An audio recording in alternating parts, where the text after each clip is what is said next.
चाचा बाबा भैया कहे ध्यान दे के सुनत सहे कथा कौनो होखे में शिव गुरु के नाम आवे के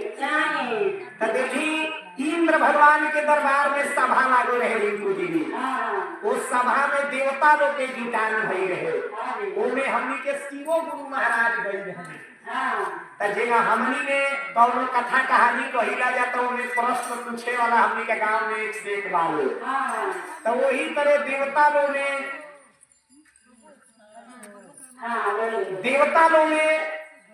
देवता लोग में प्रश्न होखे लागल तरक भीतर जैसे देवता लोग ने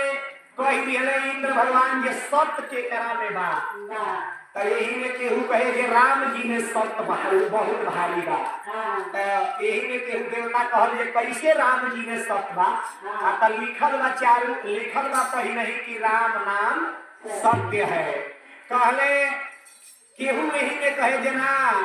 उमा कहूँ मैं अनुभव अपना आ सत हरि भजहु जगत सब सपना तो वही में इंद्र भगवान कहले जे तो शंकर जी के मंत्र है भोले बाबा कहले रहले पार्वती से तो वही बीच में बीड़ा बजावत हरिगुण गावत आ गई के नारद बाबा जेकर नाम है नारद अभी बानी उनका रद होखे वाला आ जब हम कोहे ले तब साक्षात हो जाला तो नारद जी अइले तो कहले जे रउआ सभी का तरफ भी तरफ कइले बानी देवता लोग कहलो जे महाराज हमनी के इहे पहचानो तनी जे सत्य के करा में बा केहू कहता जे राम नाम सत्य है केहू कहता जे उमा कहूँ मैं अनुभव अपना तो कहले नारद भगवान ई ना राम में सत्य बा ना शिव में सत्य बा एगो मृतलोक में इंसान बाने कि उनकरा गेट पर पहले ही सत्यवादी लिखल बा जेकर नाम है हरिचंद्र जब भी बतिया नारद जी के सुनली है विश्वामित्र जी तब विश्वामित्र जी के बहुत भारी क्रोध हो गए रिंकू जी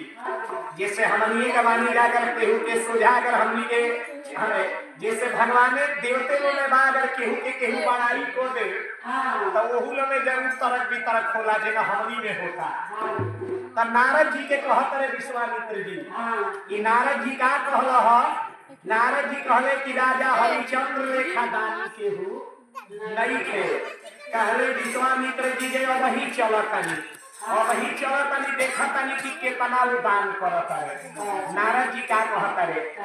कि अरे देखी केतना दान करे ओ करू बखान करे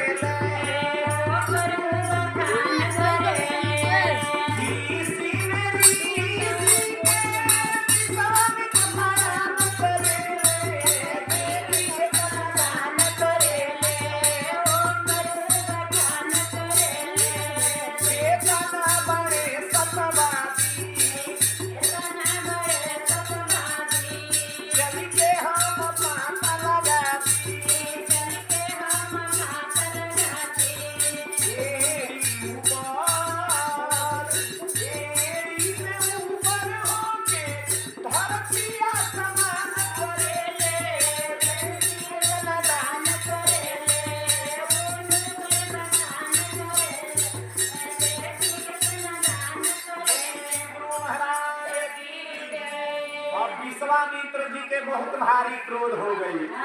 कि देखो तनी कि हरिचंद्र के तना दानी बाणे बड़ा नारद जी को उनकर बखान करता है अब एक गुरु महीना विश्वामित्र क्रोध में होके चल रहनिया जाके कहनी का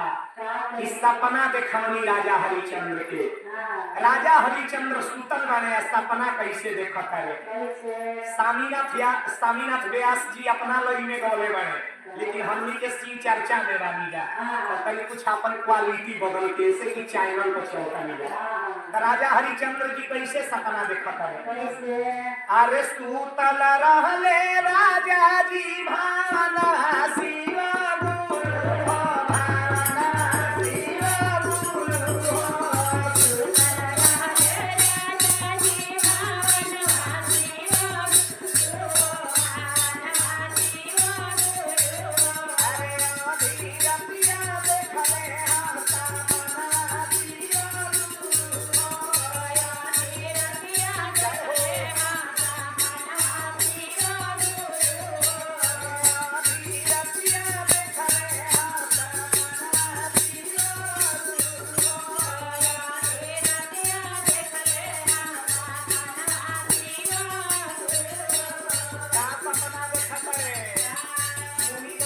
कवर कराई बहुत समझे वाली बात बा। अरे सपना में मुनी बाबा दर्शनवा दिहले गुरुजी दर्शनवा दिहले गुरुजी दर्शनवा दिहले गुरुजी दर्शनवा दिहले गुरुजी। अरे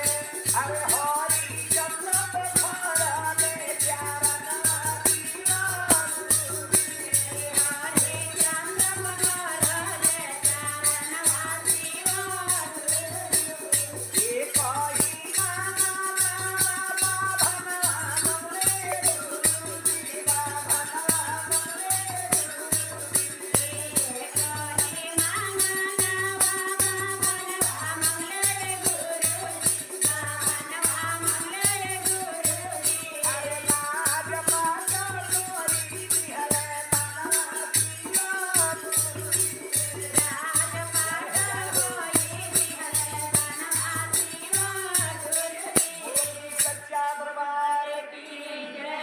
सपना देखले हरिचंद्र जी विश्वामित्र आइले हम उनकर चरण पखरनी हम उनका के हम सदैव अपन खजाना दान कर देले बानी। इहे देखत रे नींद टूटा तारे दुर्बहिना तक कहीं कुछ लौक नहीं के। और राजा हरिचंद्र पूरा ठाट से ओकरा सोच में वहां के सुतल बानी। सुबह 10 बज गई। कहले नौकर चाकर याता लो का कहता लो के रे राजा साहब मुखी पूजा पाठ करी है नाश्ता से राता। हरिचंद्र कहले कि हमारा नाश्ता नीक लागत नहीं के। बड़ी अचरज के हम रात के सपना देखले बानी। पहले उनकर औरत रहली से बिया जाके का कहतरी ये महाराज उठी मुंह धोई रउरा में सत्यवादी के बा सपना झूठ हो होला। राजा हरिचंद्र कहले कि यही तरह नइखे गेट पर सत्यवादी लिखल जवन हम देखीला तवन सत्य आँखी के सोझा लौकेला। तौले विश्वामित्र जी जाई के गेट पर खड़ा बानी। दरबान गईले कहले जे महाराज विश्वामित्र जी आई बानी गेट पर। राजा हरिचंद्र कहले जे बोलावा जल्दी मुंही के त इंतजार बाटे। विश्वामित्र अंदर गईली हरिचंद्र राजा विश्वामित्र जी से का कहतनी कि धन्य है बाबा बड़ा भाग से हमारा दरबार में आईली कहिए दास के रौदा प्रति सेवा का बा। कहले जे राजा तहरा के कुछ मालूम बा। कहले कि हम महाराज जवन चीज रौदा कहतनी हम सपना में देखले बानी। कहले जे दान के बाद एगो औरी दान होला गुरु दक्षिणा। कहले जे कितना? कहले बाबा जी 1000 सरखी चाहिए। और राजा हरिचंद्र कहले मंत्री से जे मंत्री 1000 सरखी ले के बाबा के देगा। कहले जे बैकूफ राजा अरे सुनीला जे धन के सुनीला जे धनो जाला धन के संगे संगे तहार बुद्धियो गई। अरे पूरा सिंहासन तू हमारा नावे दान कर दे बाबा। और जवन बाकी पूरा सिंहासन तू हमारा के दे दो। अब राजा कहले जे तब हमारा बेचारे के पड़ी। हरिचंद्र राजा से विश्वामित्र जी का कहतनी जे अब का तू बेचैबा तब तू पूरा पृथ्वी हमारा के सौंपी देले बाबा। सारा पृथ्वी पर नाम तहार रहल बा और तब तू हमारा के दे देले बाबा। तू भी कइबो कहां? कहतरे जे हम काशी में बिकाई। महीना तक ध्यान रहे। कहतरे जे हम काशी में बिकाई। विश्वामित्र कहले जे तब तक चपुड़ा तू बान। कहले जे हम काशी में बिकाई। अयोध्या से दूरी काशी नगरी बा जवन की भोले बाबा के त्रिशूल के नोक पर काशी बनावल बा। वो नगरी में हम बिकाई। अब एक गुरु महीना कहले विश्वामित्र जी के तब बाबा 29 दिन के टाइम रौदा दी। हम रौदा लगे आई रौदा हमरा से काशी में मिलब हमरा कर्जा चुका दे। अब एक गुरु महीना 1000 सरखी दिया गई। दे के राजा हरिचंद्र अपन जवन बाकी रोहित कुमार के लेके चल दिए। राजा हरिचंद्र उनकर रानी से बियाह कोरा में जवन मारे रोहित कुमार मारे उनका लड़का के रोहित नाम रहे रिंकू बिली। तो अयोध्या से काशी नगरी कितना दूर बा देखी। यही के मंत्रा मिलाई कि जे जवले काशी पहुंची ना जाई तवले अन्न जल मुंह में डाले के जे राजपाट के त्याग करेगा। और 12 बजे राजा हरिचंद्र के लड़का रोहित कुमार तुलबुल तुलबुल चला करे भूखे प्यास रह नहीं थे जा तो लड़का बाबूजी से ना कही के अपना माई से रोके का कह करे अरे अरे उठल जाता थोड़ा कोरा ले ले रे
आई है राजा हरिचंद्र के कथा पर सुन के ललन गुरु भैया के तरफ से बहुत बहुत दान बा बार बार नमः शिवाय से पहनान बा ये धुन के गावे वाला व्यास गौड़े मैंने हे धुन पर की कान्हा कान्हा रखते रखते धैर्य है डगरिया लेकिन जैसन समाज देखल जाला वैसन राग निकाले के पड़ेला जहाँ से रुपया निकलले बानी उन्हें गुलरी के फूल पर जा अगर ये कथा रउआ सबके प्रसन्न आई तो रिंकू यादव 9044 चैनल से बार बार लाइक सब्सक्राइब कर सके जिन्हें ये तरह हमरा के प्यार दुलार देता जी सभी में आशा ना पूरा विश्वास बा कि गुरु जी हमनियों के ऊपर जवन बाकी भाग गई है 3 लाशा लौट गई है रिंकू बहना काशी नगरी में दोनों प्राणी पहुंच गई लोग संग में 12 वर्ष के लड़का रोहित कुमार बाड़े राजा हरिचंद्र बाजार लगौले बाजार में का बोलत रे कि लो दासी लो दास लो दासी लो दास मरे ये नारा लगौले अब भीड़ लाग गई है गुरु बहिना लेकिन विचार करी गुरु बहिना की भीड़ कौना बात के लागल ये बात पर लागल कि दादा हो सब दिन तो हमनी के बाजार में सौदा बिकात देखनी जा लेकिन हई मरद औरत बिकात ना देखनी जा तबले वही बीच में एगो पंडित जी आ गई है शिव भक्त पंडित जी आ गई है तब पंडित जी जब भीड़ देखले त का कहत रे के रे हे या काहे खातिर भीड़ लागला कहलो रे बाबा या मरद औरत के कीने खातिर भीड़ लागला गईले पंडित जी का जाके जब रानी के सकल स्वभाव देखले राजा हरिचंद्र से कहत रहे कि राजा इनकर दाम बोल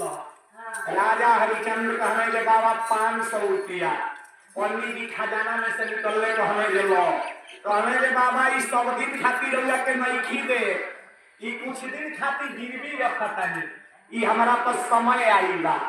आ जब समय आई तो हम फिर आपस समय आई तो हम फिर आपस लौटा ले ई कुछने दिन खातिर रउआ के देता नहीं रिंकू दीदी अब पंडित जी से पैसा लेके राजा हरिचंद्र जी अपना धर्म पत्नी से ब्याह के दे दी जब पंडित जी कहले जे चल दसिया अब हमारा समय जब दासी के नाम लिखले गुरु बहिना रानी के आंख से आंसू छलछलाए लगल कि बारे भोलेनाथ इस समय कहां से कहां हमके ले गई जेकरा घर में खुलही दासी के काम लोग करेला अब ओकर धर्म पत्नी आज पूरा पृथ्वी में राजा सत्यवादी कहाए के और उनकर औरत आज ब्राह्मण के घरे दासी बन के जाता है। अब देखी रानी राजा जी और ताकी के यार वो बात कहतरी के करा से कहीं दिल के कहतरी कि ठहरी न देखली सूरतिया ए राजा जी कही आले कोई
कर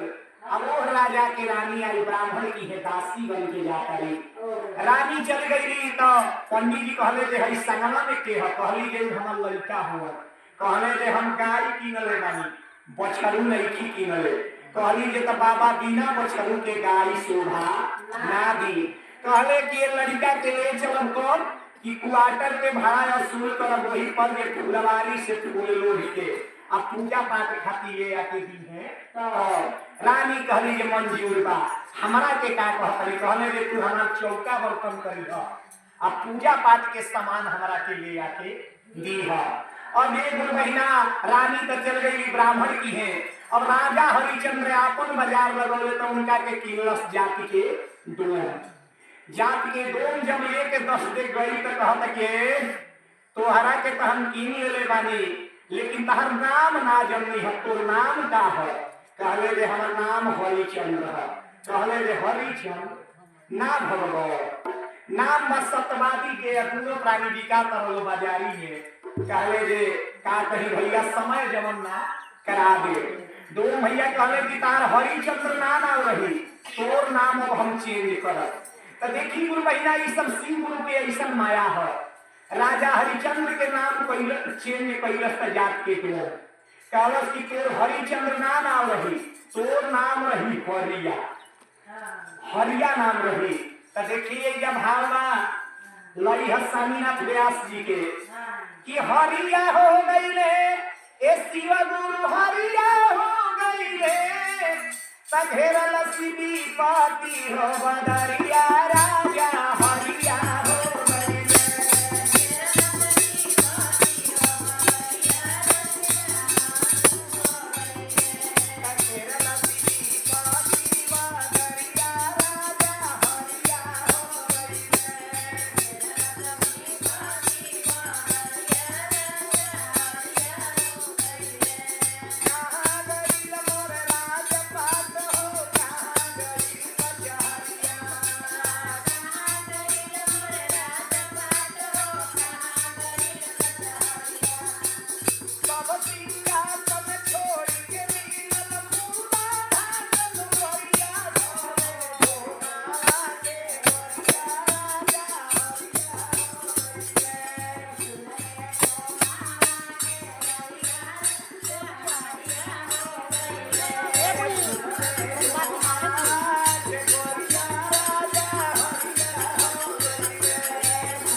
हरिचंद्र जी महाराज के कानून का हो कहले जे बिना करली है को लाश जले रखे देवे के कहले जे महाराज संघत हर तरह से होला अगर केहू यार के लाश आ जाओ तो कहले कि एमे कौनो मरौगा नहीं के पैसा पर किनले बानी दो भाई कहले कि चाहे तहरा यार के लाश आवे तो चाहे पाहुन के लाश आवे तो चाहे सार के लाश आवे तो बिना कर लिहले जलावे के और चाहे यूपी से आवे तो चाहे बिहार के आवे तो ओमे आपन वीराना के हुना छीनेला। और ये गुरु महीना राजा के त नौकरी उइजा लागे रे विचित्र विपत गुरु जी के दया से ढही गई के करा पर कि राजा हरिचंद्र के लड़का जवन मारे रोहित बाबू उनका गिट्टी रहे फुलवारी में से फूल लोढ़ के ले आए थे। जब फुलवारी में फूल लोढ़े गई मारे तले काला नाग जवन बा काला नाग जवन बा जारी के रोहित के 10 दिहले रोहित के 10 दिहले रोहित कुमार राजा हरिचंद्र के लड़का छपटा पड़े तौले जाए के पंडित जी के घर के जितना लोग रहे जाके कहल जरे दसिया तू हे जा काम में बाझल बड़े तोरा लड़का के नाम दसलेगा छपटा काटे सेबिया चाहली कि हम जाके बचा ली तोले पंडिताइन जाके बाही पकड़ी है कहली के पैसा ले ले भाई ये तरह थोड़े पूजा पाठ के सामान ले ली है पूजा पाठ के सामान हमरा के दे के तब तू कहीं गई है। अब एक महीना पूजा के सामान देते लेते बर्तन कर चौका करते गदबेर हो गई लड़का अपना अंतिम दम के तोड़ दिया। अब एक महीना गई बाड़ी आजाई के गोद में उठौले बाड़ी मेहरारू के रहन दे तारी वो करे शिव गुरु के दोष का दे तारी गावे वाला तो कहले बा कि विपतिया में डल्लस दे दरी बा लेकिन यही के हम शिव गुरु में का कहतनी राजा हरिचंद्र के औरत कहतरी कि विपतिया में डललाए गुरु जी अरे विपतिया में डललाए गुरु जी आहे बनाया वारतिया के विपतिया में डललाए गुरु जी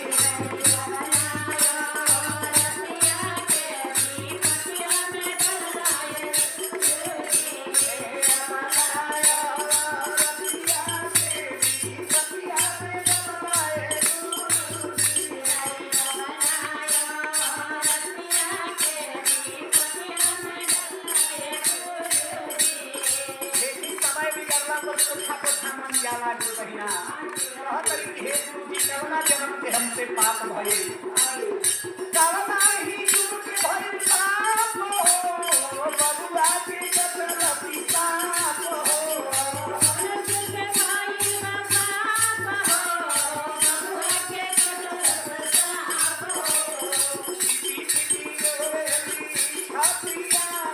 छतिया दे मेरे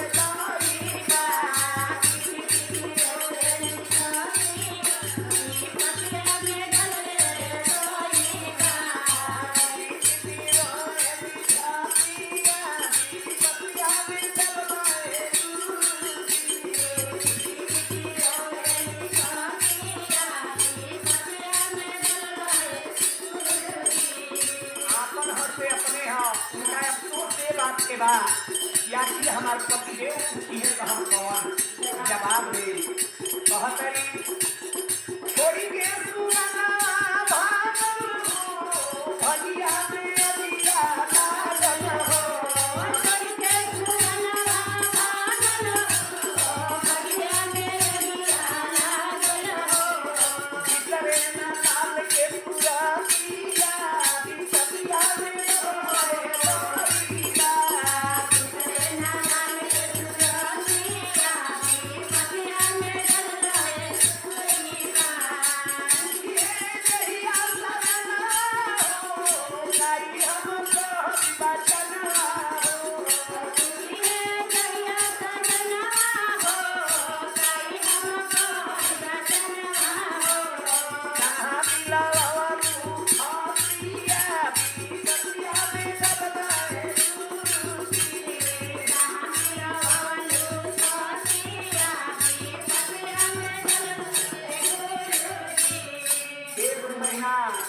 अपने हो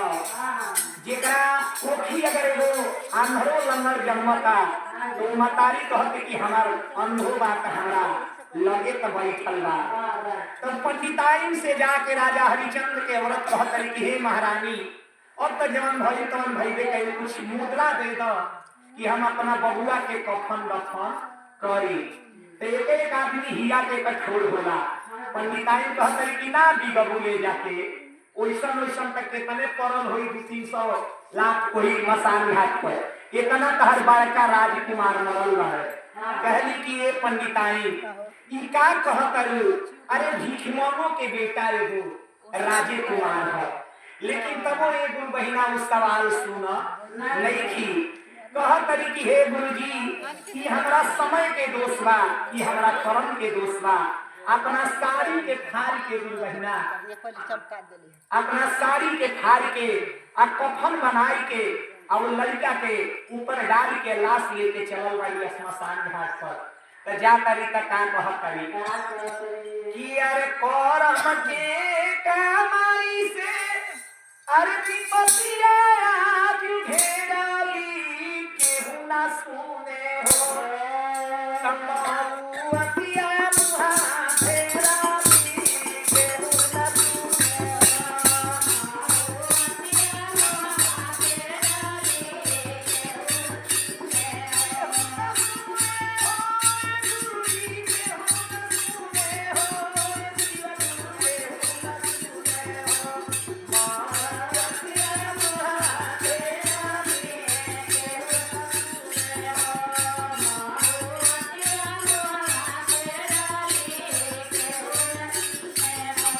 हरिचंद्र के व्रत कहत काहे देव में महादेव जेकरा घरे हम नौकर चाकर बन के दासी के काम कइली अब आज हमरा औखत पर मुंह फेर दिगली आज चाहो तनी कि बबुआ का संगे हमहू अपन प्राण के त्याग करी काहे कि आजकल के समय जब आफत पड़ेला त केहू कामे आए आला अरे जाई के करा लगी आए शिव दुर्गा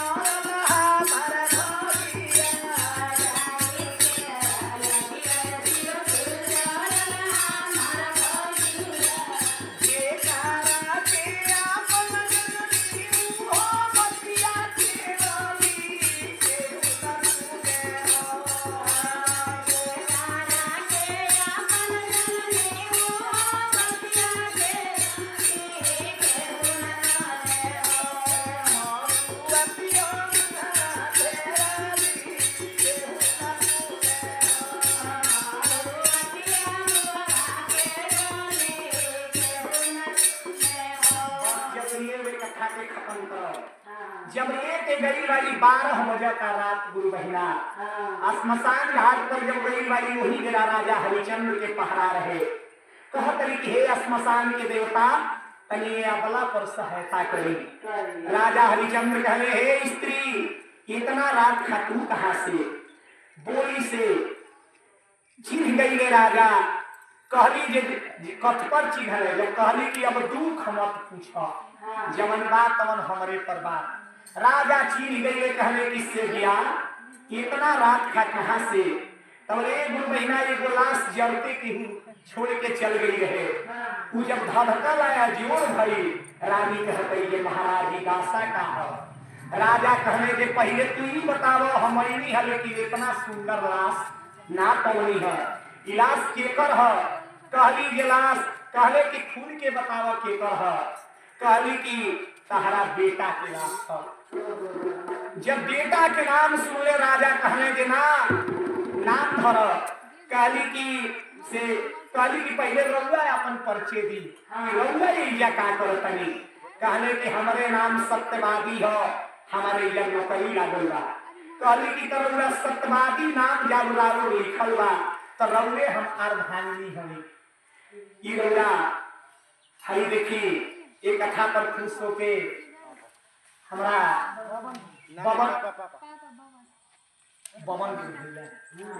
बबन जी के तरफ से बहुत बहुत रुपया के दान बा बार बार आशीर्वाद बा देखी वो महीना अर्धांगिनी होते कहल जाला कि आधा हम आधा तू पति परमेश्वर ही होते हैं पति है भगवान होते हैं जब पति के औखत पड़े तो पत्नी के समझे के चाहिए पत्नी पर पड़े तो पति के समझे के चाहिए लेकिन एक आदमी के कमी नहीं खे गलत दोनों आदमी के बाद तो राजा हरिचंद्र कहली के रे महाराज जब सत्यवादी रउआ बानी तो रउए हमार धानी हमी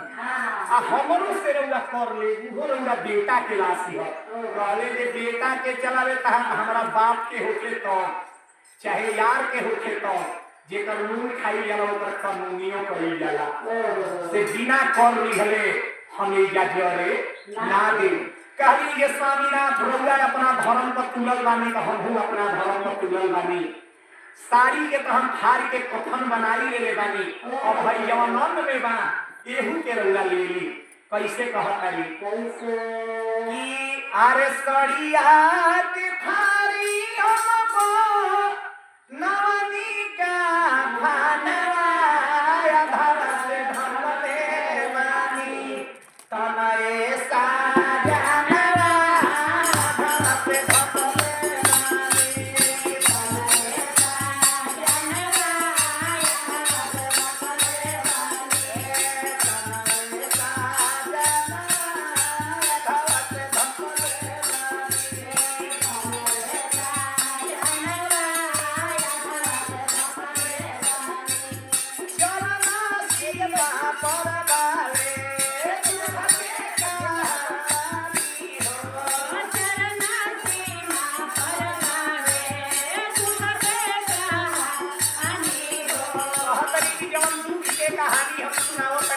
विधाता चरण सीमा पर चलता चरण सीमा पर मारे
ब्रह्मा विष्णु महेश तीनों देवता सब देवता लोग के साथ जयकार मनाने लगल। राजा हरिचंद्र की राजा हरिचंद्र की कहले कि धन्य है राजा हरिचंद्र, ई तहर परीक्षा ले आई है, तू परीक्षा में फर्स्ट क्लास पास बाड़ा और तुहरा में सत्यवादी राजा मृतलोक में केहू नहीं थे। जा तहार राजपाट जवन गिरवी रख रहल है वापस लौट गई और तहार राजकुमार जिंदा हो गई। और जवन बाकी तू हमनी से कुछ मांगी ल। राजा कहने के मांगी ल, इहे तो हमारा से ना भई, हाथ से ना मन से जवन हम चाहनी तवन रौला हमार मनोकामना पूरा कर दिहनी। एगो बात हमार सुन लिए देवता लोग कि जवन परीक्षा रौला सतयुग में हमरा के कष्ट दे के लिहली ह, ई परीक्षा रौला कलयुग में भुलाई लहू मत ले न तो बबन जी ऐसा भक्त भेटा गई है कि ना तो खामा में बाढ़ के मार के लौड़ी से एकदम दूधम। तो बोली राजा हरिचंद्र की एक महीना भगवान को बता दिखाती है चमत्कारी के जाना नहीं है। हे गुरु जी